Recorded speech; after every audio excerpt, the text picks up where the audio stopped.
Hello everyone, it's your girl Tanya with Books and Brown Liquor. I thank you so much for tuning into another chapter. Forgive me, I've been late, I've been behind, but I'm back. Okay.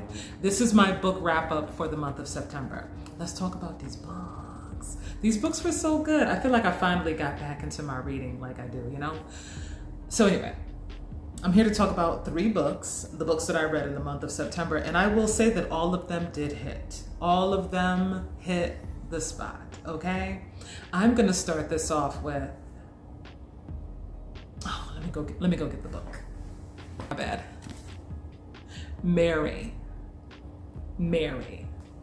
by Nat Cassidy. Mary, yo. This book was so good. It contains horror, it contains a lot of gore, it contains misogyny. And it's so funny because in the beginning of the book, the author, he gives a warning that the book contains extreme levels of misogyny. And I'd be like, what? We do that all day, every day. But let me tell you, oh my God, by the time you get to this book, you're gonna wanna punch every man in the face. Anyway, moving on, okay. Mary, our main character. Mary is a 49-year-old woman who is about to turn 50 in a couple of weeks. Mary is experiencing some really unusual health concerns.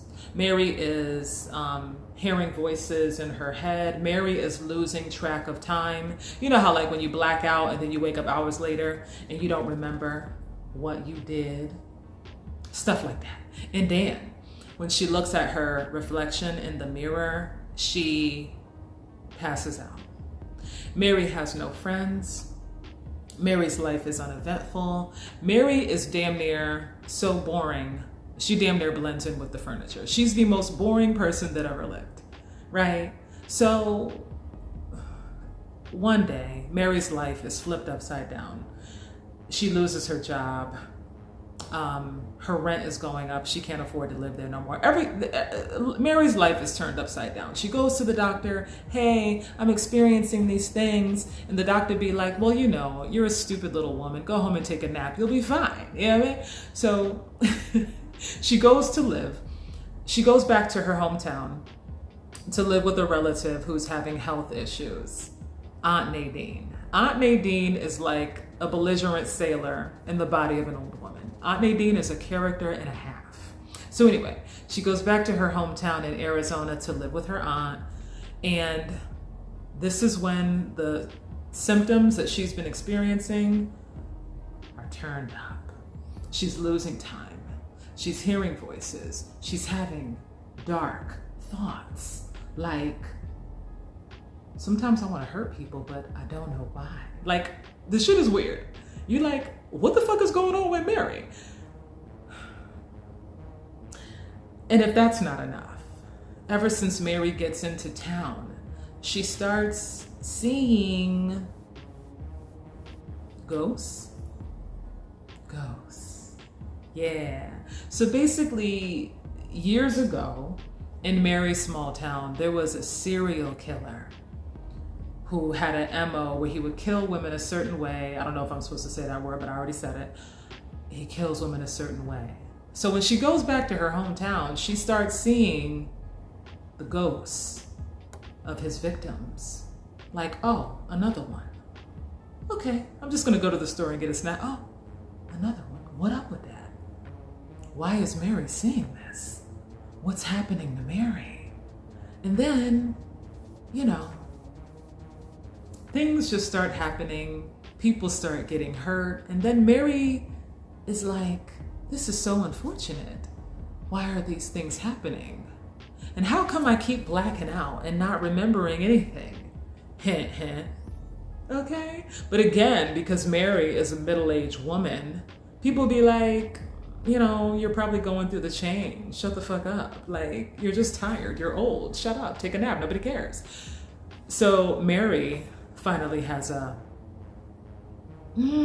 awakening, if you will. I can't say too much, but all I will say is you better stop underestimating the meek woman in the back who reads books and has no friends.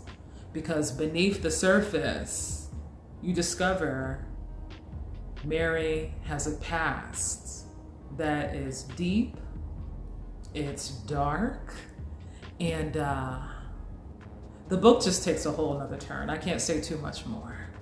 But all I'm saying is when a woman says that there's something wrong, you should probably listen and take her more seriously, okay? But like I said, cult vibes, bodies on bodies on bodies, and Mary ain't nothing to mess with, okay?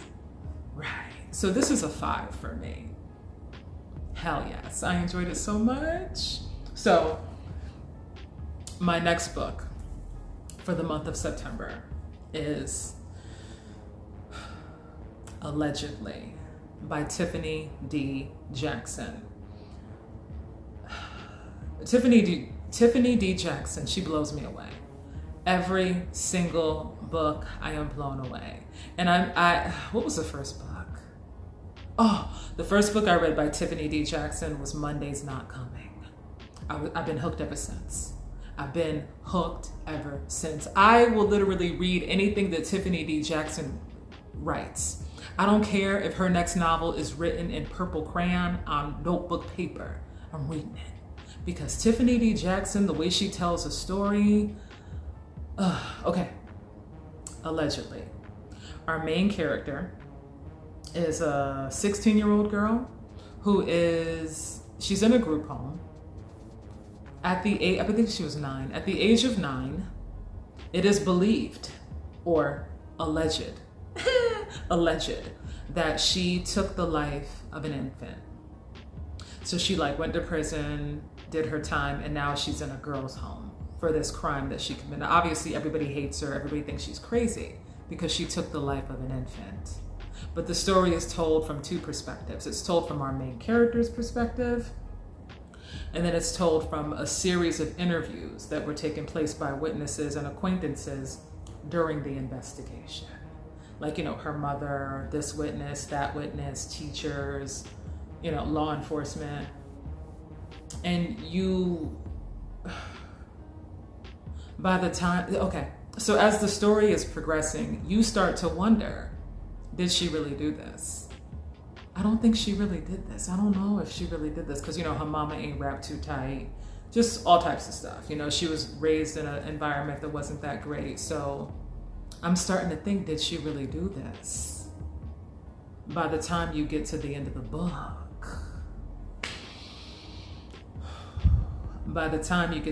book, you know the truth. My jaw dropped. And I can't say too much, but the book is really intense. This is really good. It's really, really good. But you question so much. How could a girl this young be put in this type of situation? How could a girl of 9 years old possibly be responsible for such a horrendous crime? This can't be true, right? But like I said, when you get to the end of the book and you get all of your questions answered, jaw dropped. 5 stars. Allegedly by Tiffany D. Jackson. Hell yes. Okay. And then my last book for September, The Gathering by C.J. Tudor. The Gathering to me is like True Blood meets True Detective. Honestly, spot on. True Blood meets True Detective. Now, if you're familiar with True Blood, basically vampires are out the coffin. Vampires no longer live in secret covens. Basically, the story takes place in Alaska, and there is a vampire colony. However, they remain on the outskirts of town. So the regular humans, they live in the city. The vampires live in the outskirts. Nobody really messes with one another. Everybody stays in their lane until a young boy is found unalived and all of the blood is drained from his body. So that kind of opens up this whole investigation as to they live by certain rules.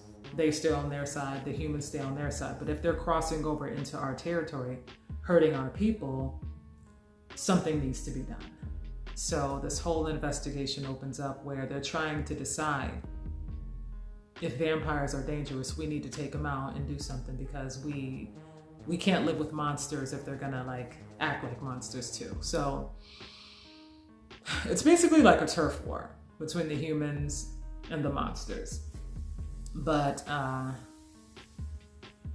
can't really say too much, but I enjoyed the story. So if you like True Blood, and if you like True Detective, I think you would like The Gathering. The way it's done, it's so much like True Detective, because our main cop, she comes over from the mainland United States to the small town in Alaska.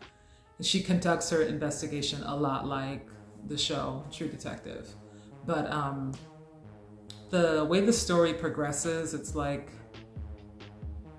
over the years, the way the vampires have been treated, you kind of do sympathize with the way they've been treated. It's almost like, even though they survive like living off of blood or whatever, yes, that's horrendous, but like not all of them are like the monsters you see on TV. So it kind of gives you their backstory and why they can't stand humans, you know. But I think it's interesting. This was a really good book to me. 4 stars for me, 4 stars. The Gathering by C.J. Tudor. So this completes my book wrap up for the month of September. Thank you so much for watching. And if you have any creepy books that you would love to recommend, the book I'm reading right now is kind of creepy, but it hasn't gotten to the creepy part yet. The book I'm reading right now is Intercepts by A.J. Payne. I heard it's creepy. I'm literally on chapter 2. So like I said, if you have any creepy book recommendations, I would love to hear it. Thank you so much. I wish you good reading. Bye.